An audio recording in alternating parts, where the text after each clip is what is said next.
ஓம் நமோ வெங்கடேசாய. சென்னை வில்லிவாக்கம் ஸ்ரீ சௌமிய தாமோதர பெருமாள் திருக்கோவிலில் ஆழ்வார் ஆச்சாரியர்கள் புதிய ஒரு நூதன கிணறு இவற்றுக்கான பிரதிஷ்டையை 8/11/2025 முதல் தொடர்ந்து ஒவ்வொரு காலமாக ஹோமங்கள் நிகழ்த்தி ஸ்ரீவைகானச பகவத் சாஸ்திர முறைப்படியாக இந்த பிரதிஷ்டையானது 10/11/2025 இன்று காலை 9 மணி முதல் 10:30 மணிக்குள்ளாக பிரதிஷ்டை செய்யப்பட்டு ஆராதனைக்கு ஹோமங்கள் அனைத்தையும் முறையாக மேற்கொள்ளப்பட்டு வழிபாட்டிற்கு பக்தர்கள் அனைவருக்கும் சேவை சாதிக்கும் வகையாக ஆழ்வார் அனுகிரகம் பெறும்படியான ஒரு சூழல் இன்று அனைவருக்கும் கிடைத்திருக்கிறது.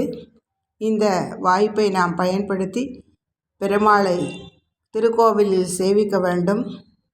ஆழ்வார்கள் பாசுரங்கள் எல்லாம் சேவித்து ஓங்கி உலகளந்த உத்தமன் பேர்பாடி நாங்கள் நம் பாவைக்கு சாற்று நீர் ஆடினால் தீங்கின்றி நாடெல்லாம் திங்கள் மும்மாறி பெய்து ஓங்கு பெருஞ்சென்னல் ஊடு கயலுகள பூங்குவளை போதில் பொறிவண்டு கண்படுப்ப தேங்காதே புகிர்ந்து சீர்த்த முலை பற்றி வாங்க குடம் நிறைக்கும் வள்ளல் பெரும் பசுக்கள் நீங்காத செல்வம் நிறைந்தேலோர் எம்பாவாய் என்று ஆழ்வார்களும் ஆண்டாளின் பாசுரங்களும் அனைவருக்கும் அருள் பயக்க பிரார்த்திக்கின்றோம். ஓம் நமோ வெங்கடேசாய.